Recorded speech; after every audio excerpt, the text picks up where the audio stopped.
All right, so welcome everyone to our presentation tonight. We have a special speaker, David.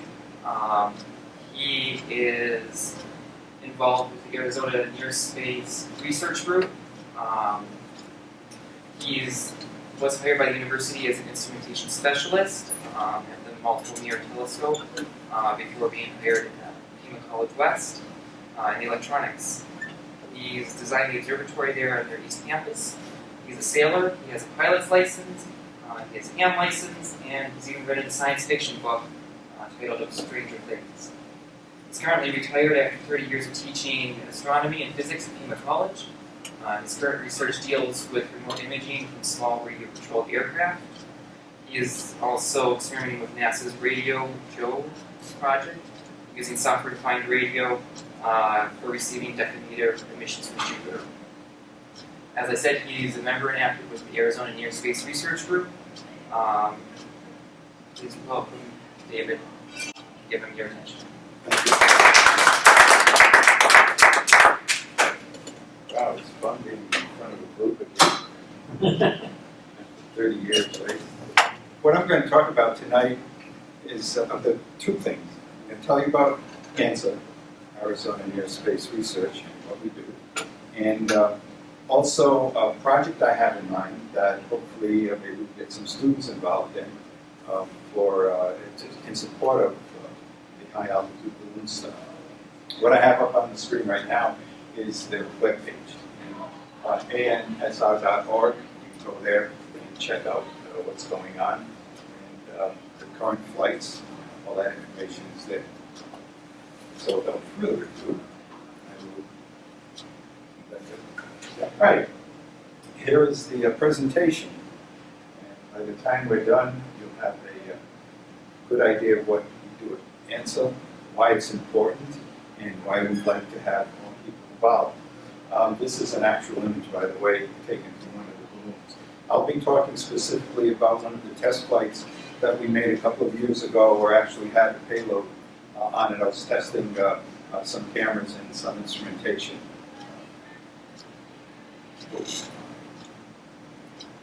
So this flight occurred on October 8th, 2011, but it's good representation of what's involved in high altitude ballooning.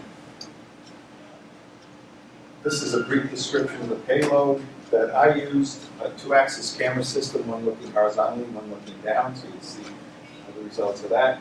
Also an XYZ accelerometer, and pressure and humidity sensors and temperature as well. It was all contained in a, styrofoam package that wasn't very sophisticated. Just glued up some pieces of styrofoam, and it's amazing in the near space environment that a lot of the technology doesn't mind being in that environment. If it fails, it'll fail immediately, but typically it'll run pretty well. And the launch was a culmination of about 1 year's research, design, and construction, supported in part by, when I was at the college, they had a professional development program, and I used that money. What I'll do is go through what the instrumentation looks like. Now keep in mind, while you're seeing this is typically what students are involved with. They design their own instrumentation packages, and they actually use their instrumentation packages to collect scientific data. And some of them just like to take pretty pictures, and that's fine too. Some of them like to put little characters on the balloon, like the Lego man or something, and have that in the image. And a couple of students have put marshmallow peeps. You can imagine what happens to a marshmallow peep when you reduce the ambient pressure on it. It becomes a marshmallow poop. Again, the chassis with the instrumentation, 2-axis camera system, as well as all of the technology to record pressure, temperature, and humidity. And of course, this was the situation when I was initializing all the instruments before launch. And at this time, things are going rather rapidly.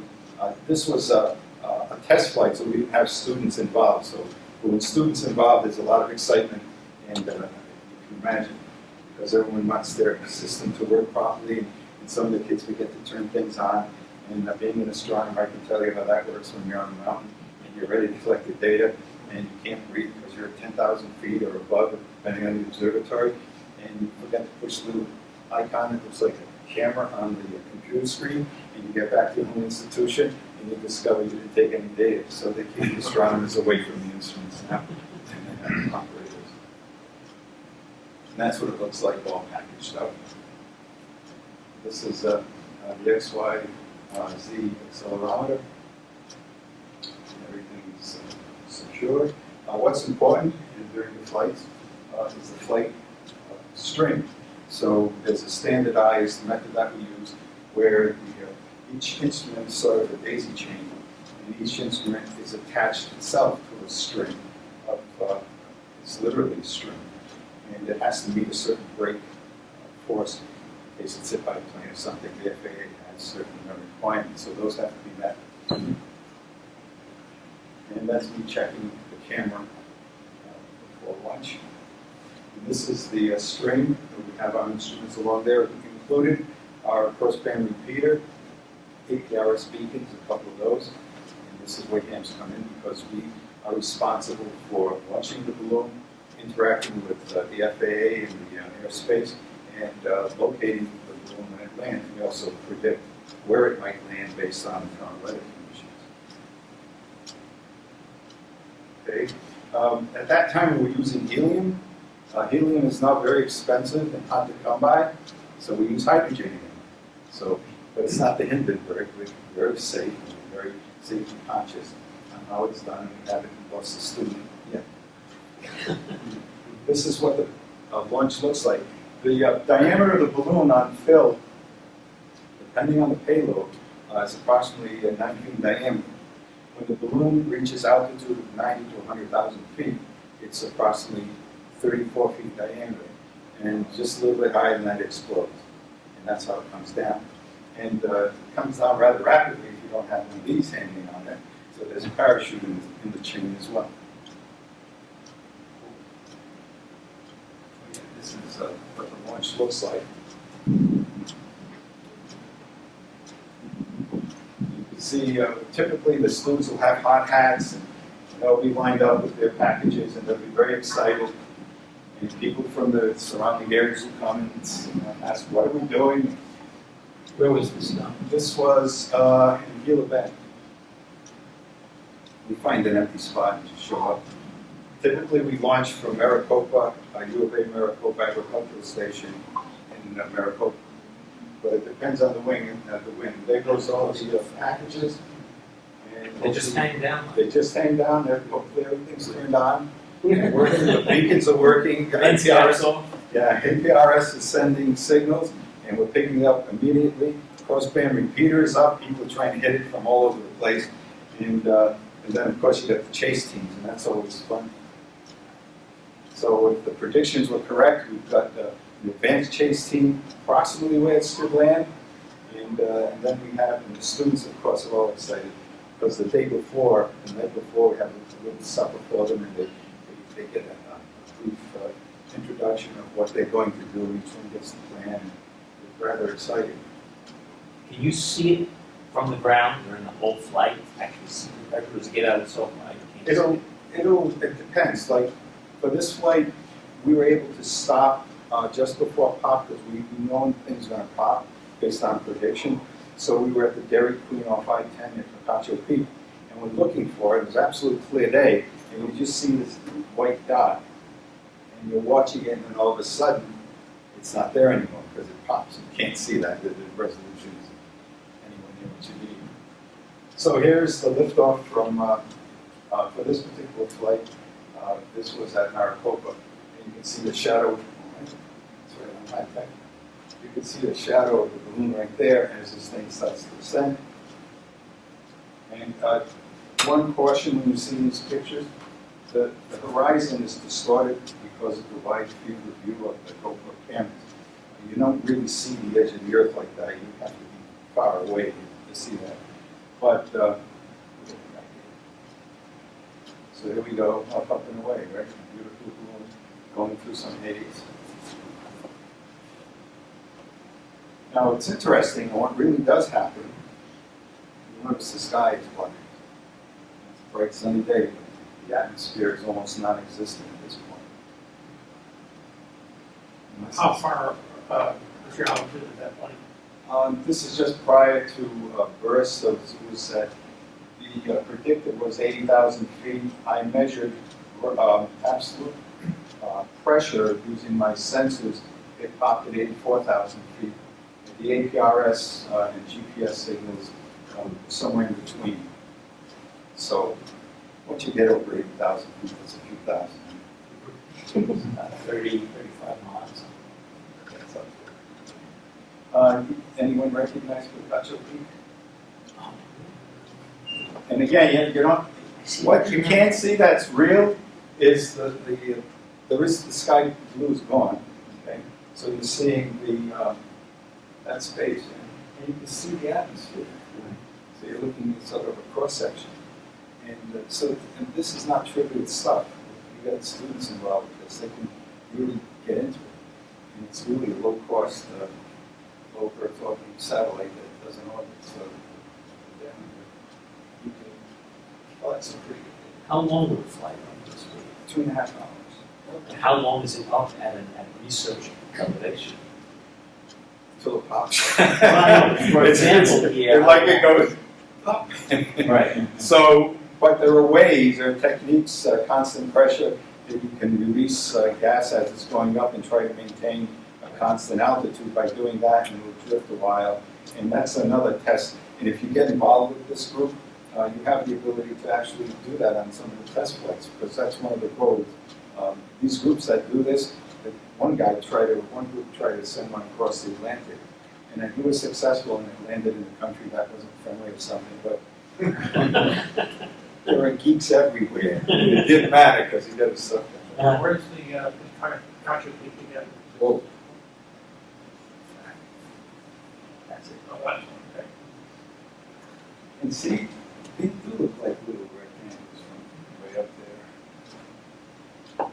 And again, this is just prior to burst. Okay, so this is real, the color you see, but the artifact would be the curvature. You get something like 179 degrees, 170 degrees, or whatever. Very wide angle. Yes, very wide angle. And that only happens at certain orientations. So if you keep it just right, which you can, and if someone wants to solve a problem, the problem is how do you keep a payload from spinning when it's hanging on a string? That's an interesting problem. Okay, now, that's the balloon just prior to burst. And this thing looks like it's a huge cable. It's this piece of the string. Okay. Parachute. And this loop is designed to help the parachute inflate. You have to remember now, at this altitude, if you were outside screaming, no one would hear you very well at all. You would not be able to scream because you would breathe. So most of the atmosphere is gone at this altitude, and the balloon at this point is almost 34 feet in diameter. So this is what happens. So it's now ruptured, and if you like this sort of stuff, you probably could do a dissertation on how that blew up. But you notice it's actually quite beautiful. And now this is also interesting. If you look at it, we go back here. Like this tension in the line. See that? And here goes the burst sequence. Watch the line. It's still tension, but this one got a little limp. Okay, and now things are getting a little weird. But see that poof of smoke? That's the powder they use on the latex balloon. So it leaves a ghost of itself after it's gone. Now these were taken with, this was on another test flight with the camera looking up. This wasn't the one that I was driving out. And this was from a video. So the video happened very quickly, obviously, so we just pulled out a few of the frames. Okay, and there's the ghost. Is that ghost also some of the gas That's inside? actually probably a combination of sort of a condensation that occurs, but mostly there's powder residue under the lake pens. These are standard weather balloons. There's nothing special about these balloons. And, there are a couple of companies. Typically, there are two. There's a Chinese balloon and a Japanese balloon that we use. And the one's a little bit better than the other. Goes a little higher. Typical weight of the payload, 11 pounds, 11 to 13 pounds. That's all the cameras. That's everything, and all the camp equipment and student equipment. So the students will build payloads that fit within that, and we'll throw off, because we like to put our stuff on it, but we'll get rid of one of our, hand things, so that the students can fit. When we do test flights, we just go live. The FAA requires cut-down mechanisms for safety, and we also have now put on transponders that they have on an airplane, so we have a unique code, and the ATC, or the air traffic control team, actually follows. They weren't happy using APRS for some reason. So we went to a Mode C transponder. They're good to go, and of course now there's Mode S and some other things have changed, but I keep it up. So what we did was we flew these things under the FAA limit for a while. But then someone asked, well, what about liability? And I'll tell you, Jack Crabtree, the president of the SAR, that guy he's lucky. I mean, I've never seen anything like it. When these things land, they miss power lines, they miss highways, they miss the nuclear power station. But so we were getting concerned that maybe the numbers were coming a little too close statistically, that we might have a problem. And so we're doing everything, and we have been. I mean, we've never been out of spec. But so here we have the descent, and here we have it landed. That's my wife. She was my official photographer. And there's the payload in the tree. And now this was interesting because this occurred over in Marana, on the way down left at Maricopa and landed in Marana. And in this part of Marana, a lot of Border Patrol people, and they got calls like there's something parachuting into the desert. I mean, this is four-wheel country here, right? So they come and visit us. What are you doing? Oh, nothing. We're just dropping stuff in the heavens. So it survived. Now, what's interesting, and I'll show you more in a moment, there's some chafing that occurred. I don't see too much in this view. Because during the burst, we have a term called post-burst chaos, and you'll see what that's all about. Because the forces that are on these loads go up tremendously once that balloon pops, and for no other reason, because now everything's in free fall. Okay, here's what some data looks like. Those of you who like APRS and wonder what you use APRS for, that's what we use APRS for balloons. And you could go to APRS FI and see it, or you could pick it up directly if you have the equipment to do that. But this is just picking up who happens to be receiving our signal, and those are the beacons from the balloon. Okay, now here's a trace, what a trace looks like. And what's interesting about these balloons is they start to do this characteristic dance just before they explode. And we don't understand what that's all about, but it has something to do with the atmospheric conditions and possibly at that altitude what's going on. But it starts to do this dance, and that's typically where we would stop now at Dairy Queen, ready to look up, and we had a general idea where to look, and you could see it once you knew where to look. So this is doing the dance. APRS is giving us the velocity of the balloon. So we have its speed and direction and its altitude. And this is pretty much what APS recorded as the brake when it exploded. And here we have what the accelerometers are doing during the flight. And you want to guess where the brake occurred? It's right here, right? So everything's just going nuts. Now, this is what it looks like. Yes? The time of flight again was 2 hours? 2.5 hours from start to finish, approximately. How long did it take to get to the high points? Probably an hour and a half, 2 hours. So it depends how fast it went up. But coming down, it usually goes up a little faster than it comes down.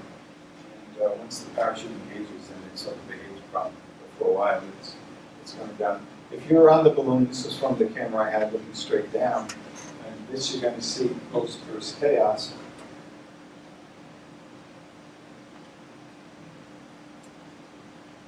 So you can see everything spinning. The antennas really suffer on these beacons. Okay, so here we go, it's still ascending, slowing down. You can see the touch of peak spinning around underneath. You hit the pop, now there it goes. Now watch what happens. If you look at the direction, this thing is now horizontal. So the camera, everything is just violently swinging around. The parachute's not working. There's nothing to grab onto. It's almost like a tether thing. Yep. But you see it's whipping, so anything at the end, usually where the beacons live, and the antennas are really taking the beat. And we lose the antennas almost every flight. So once it starts to grab air, it'll start to settle down. You can look at things going at right angles. It's not very violent. And this thing now is falling a couple hundred miles an hour before it starts to grab air. And this really is the physics problems when you say free fall. When you're in the atmosphere, you don't really free fall for what, seconds, and then constant velocity. There's no atmosphere to speak of, so you're going to free fall for a little while. For grab. Okay, that's enough. We don't want to lose your pizza. Okay, the accelerometers. Pre-flight, that's me doing things, banging the thing around. And then here goes launch, and pretty much as it starts to stabilize is what you would expect. Going up, G-force is constant. It's a little bit back and forth stuff happening. And then, boom, the burst. Okay, parachute opens. Then it lands. Got stuck in the tree, no wind blowing, so it's stable again. And then I picked it up. So, what were the temperature, pressure, and humidity doing? This is interesting from the graph. Let's see, red, temperature. That's ascending. It's getting cold. It's getting colder, as you would expect. Okay? And then right here is burst. Okay? And then it does this weird thing. It gets colder before it starts to come up again as it falls. All right, so let's see. Get the colors right. This is the humidity. This is interesting.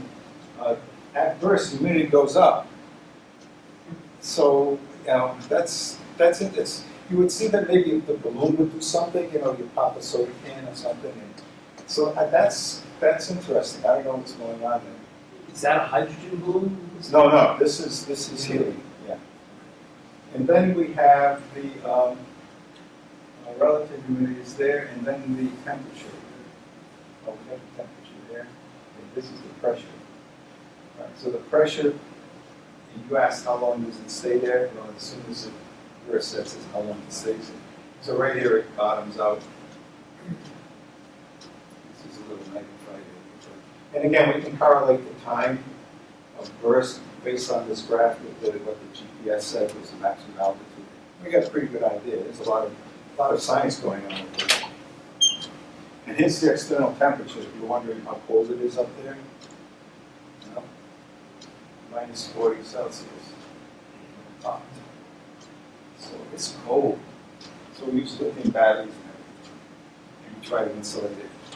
But actually, there's so little air. The only heat loss you're going to get is radiation. You're not going to have to get it up or stuff. So it'll be a while before it cools off. Okay, now, this is one of my proposals. What I did with flight a year and a half ago is I don't want to schlep around the state chasing balloons, right? I'm old. What do I want to do that for? I'm retired. I don't have to do that. So I decided what I wanted to do was an experiment to see the feasibility of having a fixed location on the ground at an appropriate altitude where we can track the balloon directly from one location in town. And of course, being an astronomer, I use the facilities of Mount Lemmon in the past, and that's a very nice place to set up such a thing. So here is a brief what it would look like, and this is where I would like to get some students involved, because we have access to that site. You get to put one of those nice things on your cover. Make it up.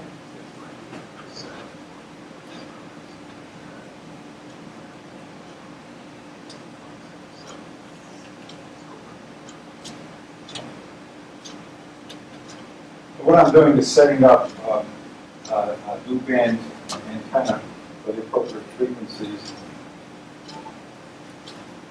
So now the question would be, why don't I set up in the sun? Warm, instead of the shadow of the dome. Well, it's a good way to shot. Right. And so I'll be around. There's everything right there. The antenna being generally in the direction we'll launch from. Should have to cross this way and end up somewhere in there. So at some point, I think I'll take it up directly. But here's what it looks like at the top of the mountain. And it's not bad. That place to put radio says Picacho Peak up there. So hopefully we're going to have a good experiment and get something together. But I think we can see, that's for sure. Let's see what happens with that. I'm receiving the balloon. I guess they launched a little early. So I was picking them up on the ground. Not even They're more in Mary but, Oakland. wow. That's cool. So if you go in and see all the information, here's the time that I'm picking this up. Here's the beacon right there. I'm receiving beacons 11 and 14. This is direct. I didn't know we had 14. 710. And but those are the 445 megahertz. Not picking up the one on 144, which is 13. We have information. Let's see if I can show you. So this is the actual Okay, there we packets have as they the come in. balloons data at this point at 5,138 feet. And it's moving at 9 miles per hour, heading up. The launch site was. Okay, I'm still receiving a beacon. I'm surprised I picked it up right almost at launch, and we're now at 10,000 feet. And I also was able to make contact on the crossband repeater. So this is a good experiment. This is directly off the 710. You can see things change as the packets come in. Just it's going up 12,868. We give it the little balloon symbol. Crossband repeater on my HT.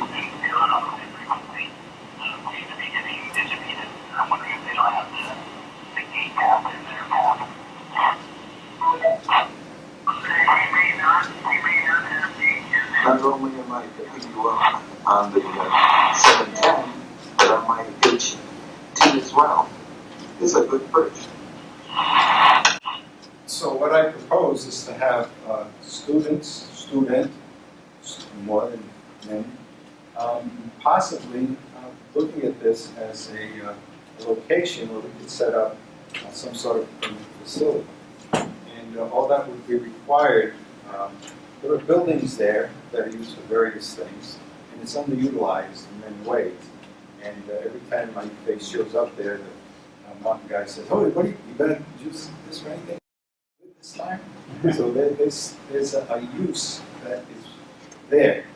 If somebody wants to make use of it, we would need an appropriate radio to listen. We could set up an antenna. I would like to see that as one of the results of this project, to get students involved. And it's fun going up to the mountain. Very official right there. They're doing something that's cool, because it's cool. But that is the first thing that I would like to present to the group, and possibly get some people involved with that. The second thing is what ANSR needs as well. We're experimenting with fast scan and slow scan TV, and a couple of flights that we've had utilize these techniques. I am partial to the fast scan TV because the technology today, the stuff that I'm doing with the RC models, remote viewing, so to speak, with those, is all fast scan. And it's not even, I mean, you scan because in the handling of it, you use a slow scan. The old days, the flying spot scanners, if your hair looks like this, you know what that means. We've been in radio for a while. And we don't go that way. We go to CCDs that capture the images of CMOS images and 2.5 gigahertz transmitters. Not necessarily very high power, typically 1 watt. But the thing is, with a ground station like this, you can do some interesting stuff and expand collecting actual data from the balloon and maybe have it available to schools. And you get people from students involved in stuff you're doing with the network. It's a natural idea. We need people to learn how to run the weather prediction programs and get involved with that. We want to have a cadre of people that can handle that. The APRS is fairly straightforward once the beacon is set up. Flight path and landing predictions, we have programs that do that. We'd like to get people involved doing that. Crossband repeaters, running that, we're trying to make them smaller and lightweight. The ones that were designed that we have now, literally use a couple of handy talkies that you sort of get rid of the cases and everything else that you don't need, and build them around that. Flight instrumentation, helping students design various flight instruments that they might be interested in doing that. Of course, the fun stuff with the chase team, students love that. They actually know that their balloon is carrying their stuff and they can find it. And when they actually get to the site, you see this string of stuff laying there. You have to wait. You have to wait before you run out to get it because everyone has to be there at the same time. And so these are the needs that we need currently to help the organization continue. It's very important. This is sponsored by the Arizona Space Grant and NASA. And what's amazing to me is how many organizations are sponsored by certain organizations and no one knows what they're doing. One organization is doing this and no one knows that they're actually doing similar things, right? So you already got the people out there, you got to bring them together somehow. And this organization is quite cool. This is a typical, there's a launch, by the way, on Saturday from Maricopa. However, I'll show you the latest data that what it looks like. But this is what would normally come down. It will give you the beacons, the frequencies, the beacons around, the call signs for the beacons, and all that's on the website. So you can have that if you want to try the crossband repeater. You can try that. And so everything is here. You can go to aprs.fi to actually see it on your computer and track it that way if you like. The ground station up on Mount Lemmon would be direct. We'd be listening, there's no digipeat, and they'd be getting the signal directly from the beacon. So, and this is important because you want to keep track of it, and you don't want it to go through the internet and possibly lose things. There's always a delay, and sometimes they get stuck at the balloon. Hey, it's still at 10,000 feet. I'm like, when is it going? You know, it didn't burst yet, didn't even get to altitude yet. So, but we want to do that. That's the end of that. Let me show you. Okay, here's the flight for Saturday. All right. Right now, prior to the launch, Bob Thompson is the guy that's doing our predictions, and we'll get a prediction every day until Thursday, and then at that point, we'll decide whether or not we're going to launch or change the launch site, and that depends on the weather, the upper winds. So here we have the track now is shifted south to Globe. So Gila Bend might be considered as the alternate site. So we're going to go from Maricopa now, end up at Gila Bend, and launch from Gila Bend. And the problem is, and what we have to look out for is, along Route 8 and along that side of the state is the Barry Goldwater Range. They don't mind that we fly balloons. problem is that lands there, they might mind us going and get it. I don't know what they're doing. So we've never landed in there, but they said, oh yeah, if things work out, you can get it, or it might take a couple of weeks for you to get it back. But they really shoot bullets and stuff there, so you don't want to traipse into that. Work on practice. Yeah. So the other problem is the Phoenix airspace. Right now with the Mode C transponder, they'll know, and they actually will send out a note because we have one of our members is sort of the FAA liaison that speaks to air traffic control guys at TRACON. And we've got a good rapport with them. They know what we're doing it for years. And they'll just, the NOTAM will be presented, and we've got a window, 15 minutes, because that's approximately how long it takes to get through the airspace, because it doesn't go up infinitely high, and we don't want to be anywhere near it, so we avoid it anyway. So if this is going to take us anywhere near that, we won't launch from that site, we'll find another. Then, of course, we've got these things called mountains, that if the thing lands where you can't get it, and we've not lost a balloon in years and years. We may be delayed a day picking one up because it was really in the sticks. But they'll land on Indian reservations, and you make a lot of new friends when you chase these balloons. Hey, there's a fence that's locked here. What's that mean? No, nothing. You just go over it, and then you apologize profusely. But we try to avoid any populated areas as well. We want to scare individuals. But most people are very excited if a balloon lands where they can see it. They get a good kick out of that. And the kids, of course, really don't.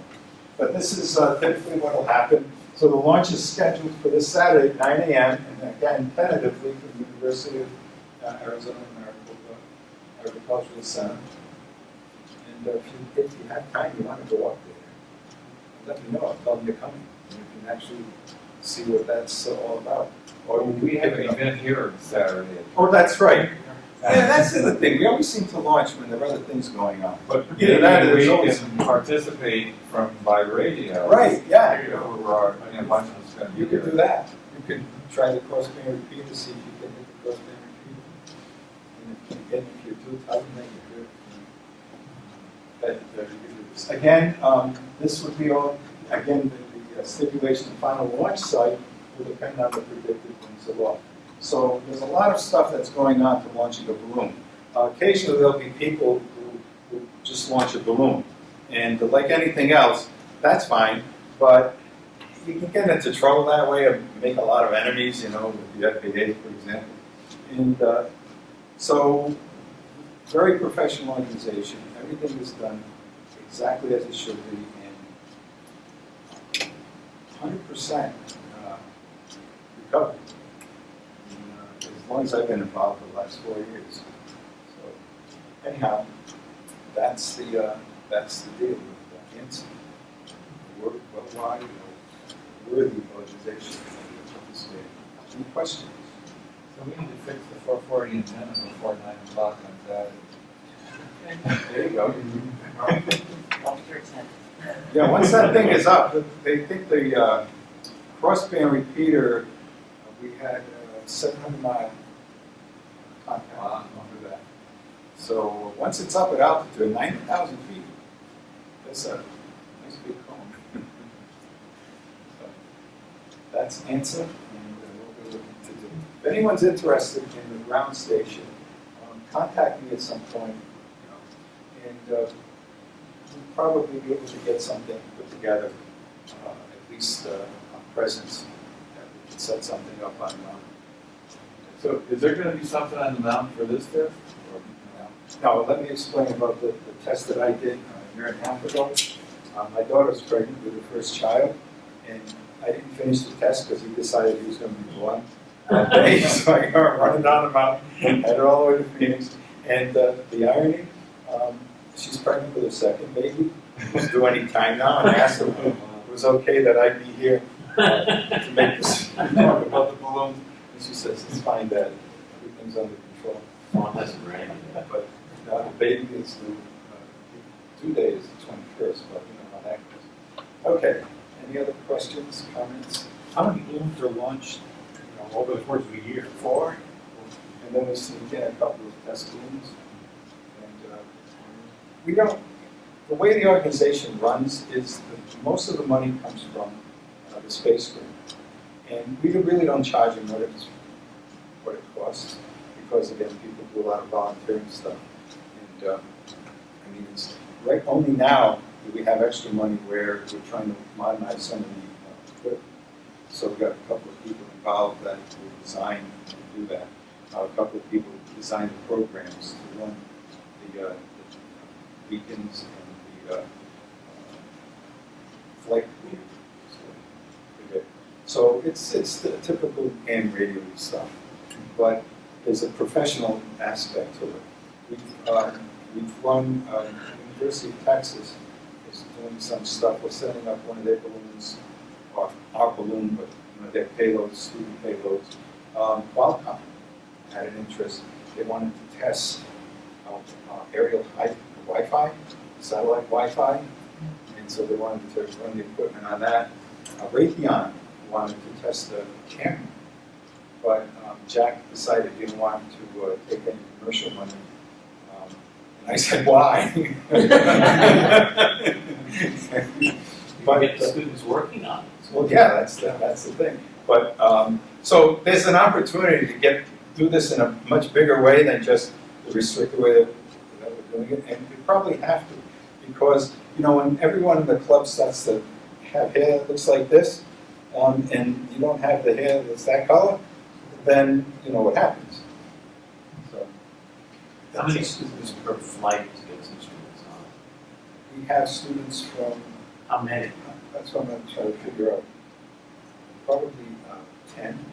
10, each taking their own instruments, you've got 10 hanging. Yeah, we've got U of A students, Pima College students, ASU students. There are a couple of in the northern part of the state community college, Benin College of Navajo. We had a flight directly from their campus. And, so the interest is starting to grow. And the space grant put more money in. We got the mode C that way, because again, it was like, if it costs this amount of money, this is what we need. I mean, it wasn't like there was a shortage of money, it was just like, what we're supposed to do this for free. Plus money, and we need people. We need people that are interested in helping out with this as well. Any other questions? You mentioned your fast band TV is 2.5 gigahertz. That's not mesh, I guess? It's just a dedicated link. Yeah, the equipment for that, the technology is just crazy. And very likely it's small, low power, but the directional antennas, you can get 5-6 miles. We've tested this stuff. I mean, you need a 30-mile range if you're going to do this. Yeah. And when you're up 30 miles and you're looking at it, it's not a bad deal at all. You don't need huge power. Yeah. So do you have any antennas on the ground to track it automatically, or you just? No. With the RC stuff, they have automatic antennas. And there's a couple of schemes for that. One is to use the GPS that's on board the craft to send the signal back to the antenna, knows where to look. And the other one is use field strength, signal strength off of to look for nulls and maximum as it sweeps around very quickly, and it just keeps it trained out. And for the balloon, you just stick the antenna in the general direction. That's what I did up on Mount Mountain. That's the advantage of being nice and high, having a clear line of sight. So that wouldn't be a problem at all. I mean, without trying, you could hit some very interesting distances. Are they anxious to work with you up there? Yep. Maybe they'd be anxious to work with us. No, I over the years I've used the facilities for various things. I was involved in all sorts of stuff. We used the original astronomy camps we used to run up there. And so that's how then I used the instruments for, because they were underutilized. So I took some students up from the towers and stuff. We were playing on the 40 stuff, so that's there. And, but, there's a dormitory. Is that used anymore? Yes, they have some sky thing or something, but I think the Alumni Society or somebody took it over, and there's a telescope that's used. Yeah, something like that. I'm not that familiar. What happens is when you start off with a good idea and the people that are doing it, you get overwhelmed by everyone thought it was a bad idea until it worked, and then they take it over. But this club before my time did a view day up there. And the people up there still remember that, No, it's positively. yeah, it's a neat environment, and for this, it's perfect because behind the 40-inch, 60-inch dome, you got a clear shot of where the balloons go. Yeah. So, I mean, even if you put up a little tough shed, and you just use it for the equipment up there and go up for the launches, the students could get a lot out of it. The students who are in line to help the students who are launching, just tracking the balloon. And then Up from the top of this building.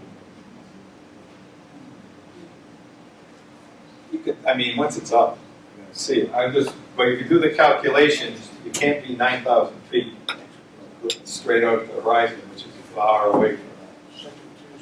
So once you get some altitude, it's, even no matter where they can watch it from Yuma, Extra and in satellite. a few minutes you'll be able to see. Any other questions? Well, that's it.